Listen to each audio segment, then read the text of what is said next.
अस्सलामुअलैकुम, hello. 9th class physical states of matter हमने start किया हुआ था, यूनिट नंबर 5 जो है।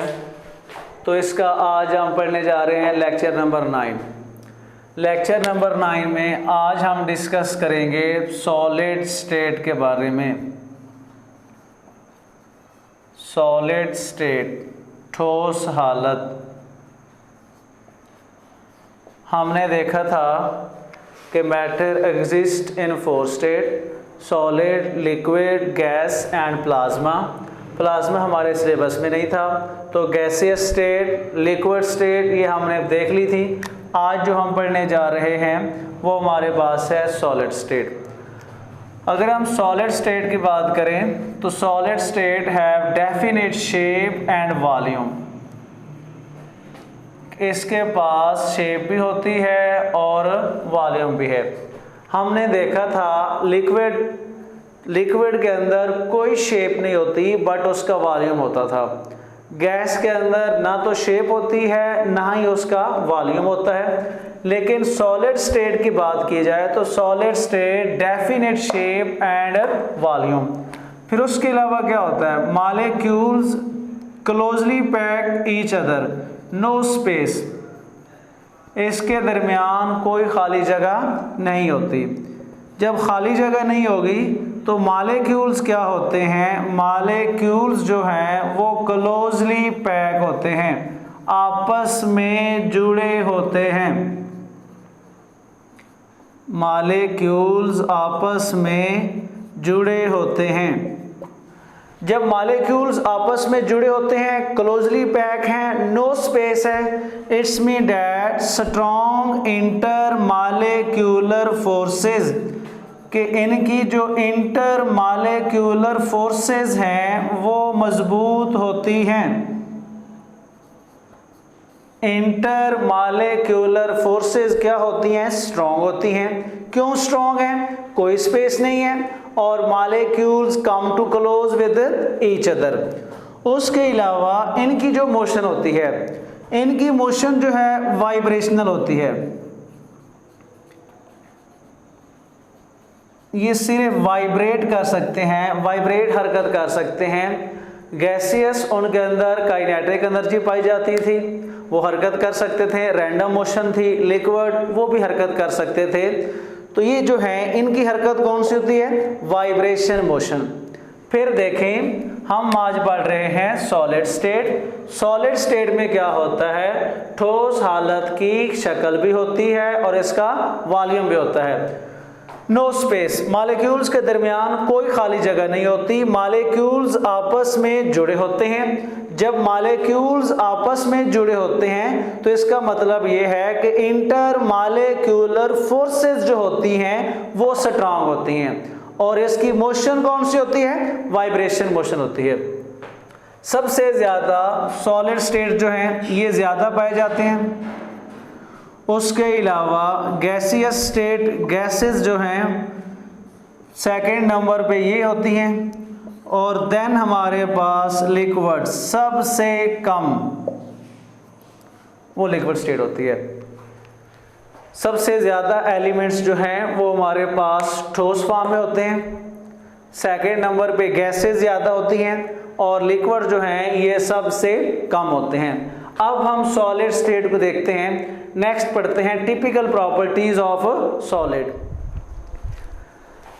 जी, नेक्स्ट हमारे पास है टिपिकल प्रॉपर्टीज, अहम खसूसियात। जो अहम खसूसियात हैं उनमें से पहला हमारे पास है melting point. MP for melting point. अब मेल्टिंग पॉइंट क्या होता है? सॉलिड के अंदर वाइब्रेशनल काइनेटिक एनर्जी होती है कि ये क्या करते हैं? वाइब्रेट कर सकते हैं। तो अगर हम इनको हीट प्रोवाइड करते हैं, गर्म हीट प्रोवाइड करते हैं, तो उससे क्या होता है? इनके मॉलिक्यूल्स जो होते हैं वो तेज़ी के साथ वाइब्रेट करना शुरू कर देते हैं। मॉलिक्यूल तेज़ी के साथ वाइब्रेट करना शुरू हो जाते हैं। और अगर हम इनको मुसलसल हीट प्रोवाइड करते रहें, मुसलसल हरारत प्रोवाइड करें, तो जिससे क्या होगा, सॉलिड जो हैं, सॉलिड चेंज इनटू लिक्विड, एक ऐसा टाइम आएगा कि सॉलिड जो होता है वो लिक्विड में चेंज हो जाता है, उसको हम क्या कहते हैं, मेल्टिंग पॉइंट कहते हैं। मेल्टिंग पॉइंट की डेफिनेशन हम यूँ करेंगे, अ temperature in which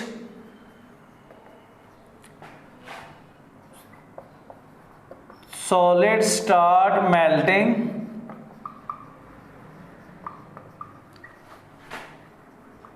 and coexist dynamic equilibrium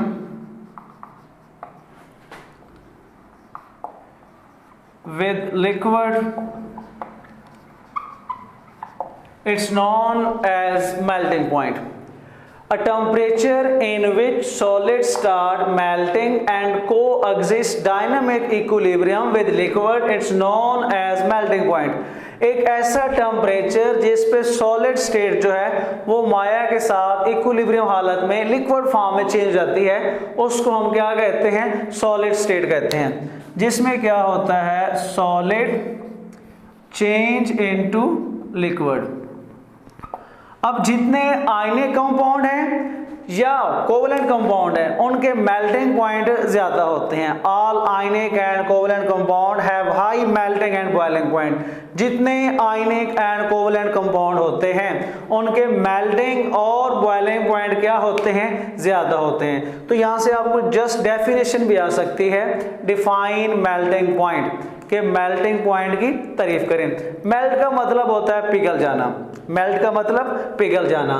तो मेल्टिंग पॉइंट क्या है, सॉलिड के अंदर वाइब्रेशनल काइनेटिक एनर्जी होती है, अगर हम इनको हीट प्रोवाइड करते हैं तो वाइब्रेशनल इनकी बढ़ जाती है।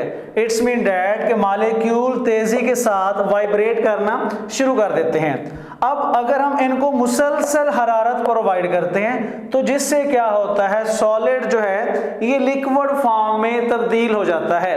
इसको हम क्या कहते हैं, मेल्टिंग पॉइंट कहते हैं। अ temperature in which solid start melting and coexist dynamic equilibrium with liquid, it's known as a melting point। तो टिपिकल प्रॉपर्टीज में से जो पहली प्रॉपर्टीज थी वो क्या थी, मेल्टिंग पॉइंट की। नेक्स्ट हम देखते हैं रिजिड। टिपिकल प्रॉपर्टीज में से हमारे पास है रिजिडिटी। अब सॉलिड जो होते हैं, सॉलिड मोबाइल नहीं होते, solid particles are not mobile, solid particle mobile नहीं होते। मोबाइल का मतलब हरकत करने वाले, अपनी मर्जी के साथ इधर उधर नहीं घूम फिर सकते। तो solid particles are not mobile. तो क्या होते हैं, स्पेसिफिक प्लेस, इनकी मखसूस जगह होती है, इनकी क्या होती है, मखसूस जगह होती है। तो जिसके साख्त के लिहाज से इनका जो स्ट्रक्चर है, साख्त है, वो फिर क्या हो जाती है, रिजिड हो जाती है। स्ट्रक्चर क्या होता है इनका, रिजिड होता है। इसलिए ठोस को हम क्या कहते हैं, rigid. Solids are rigid, rigid का मतलब सख्त। आपको शॉर्ट क्वेश्चन आ सकता है, एक्सप्लेन सॉलिड्स आर रिजिड, वजाहत करें सॉलिड रिजिड्स होते हैं या सॉलिड रिजिड क्यों होते हैं। वजह क्या है, solid particles are not mobile, solid particle जो होते हैं ये मोबाइल नहीं होते, इनकी मखसूस जगह होती है। साख्त के लिहाज से, स्ट्रक्चर के लिहाज से सॉलिड्स क्या होते हैं, रिजिड होते हैं। सो दैट्स वाई ये हमारे पास दूसरी प्रॉपर्टीज थी इसकी, रिजिड। अब हम तीसरी प्रॉपर्टीज देखते हैं। तीसरी प्रॉपर्टीज हमारे पास क्या है, डेंसिटी। हमने गैसेस की भी डेंसिटी देखी, लिक्विड की भी डेंसिटी देखी, और अब हम डेंसिटी देखते हैं सॉलिड की। प्रॉपर्टीज में से तीसरी प्रॉपर्टीज हमारे जो पास है वो है डेंसिटी। डेंसिटी की डेफिनेशन हमने पढ़ी थी, मास पर यूनिट वॉल्यूम को हम क्या कहते हैं, डेंसिटी कहते हैं। अब सॉलिड की डेंसिटी की अगर हम बात करें तो डेंसिटी सबसे ज़्यादा है,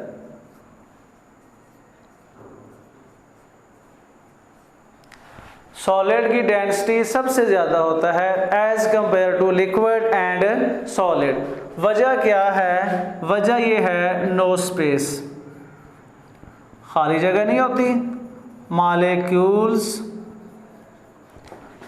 आर टाइटली पैक्ड, मॉलिक्यूल्स जो होते हैं वो एक दूसरे के साथ जकड़े होते हैं, खाली जगह नहीं होती। सो डेंसिटी जो सॉलिड की है वो गैसेस और लिक्विड उनसे क्या होती है? ज़्यादा होती है।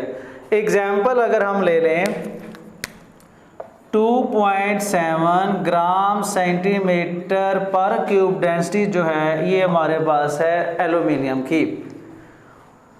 फिर देख लें डेंसिटी हम पढ़ने जा रहे हैं। डेंसिटी क्या है? डेंसिटी की डेफिनेशन तो आपको पता होगा, मास पर यूनिट वॉल्यूम को हम क्या कहते हैं? डेंसिटी कहते हैं। अब डेंसिटी ये सॉलिड की है, इससे पहले हमने लिक्विड की डेंसिटी पढ़ी थी, उससे पहले फिर हमने गैसेस की डेंसिटी पढ़ी थी। आज जो हम डेंसिटी पढ़ रहे हैं वो किसकी है? सॉलिड की। तो सॉलिड की डेंसिटी सबसे ज्यादा होती है एज कंपेयर टू गैस और लिक्विड। वजह क्या है? वजह यह है नो स्पेस, कि मॉलिक्यूल्स के दरमियान खाली जगह नहीं होती। Molecules are tightly packed with each other, molecules जो होते हैं वो एक दूसरे के साथ जकड़े होते हैं, इसीलिए इनकी डेंसिटी क्या होती है? ज्यादा होती है। हमने लास्ट टाइम हवा की डेंसिटी देखी थी, पानी की डेंसिटी देखी थी, उससे ज्यादा किसकी डेंसिटी है? एल्यूमिनियम। एल्यूमिनियम की डेंसिटी कितनी है? 2.7 ग्राम सेंटीमीटर पर क्यूब, ये डेंसिटी है एल्यूमिनियम की। उसके अलावा आयरन की डेंसिटी कितनी होती है? 7.86, ये हमारे पास डेंसिटी किसकी है? आयरन की। इसकी डेंसिटी देख लें ज्यादा होती है। तो सॉलिड क्या है? सॉलिड की डेंसिटी ज्यादा होती है as compare to gases and liquid. तो आज का एक हमारा लेक्चर कंप्लीट हुआ जिसमें हमने क्या देखा? Solid state and typical properties of solid, जिसमें हमने किसको देखा? मेल्टिंग पॉइंट को देखा, उसके अलावा structure of solid that's are rigid वो देखा, और लास्ट हमने क्या देखा? डेंसिटी।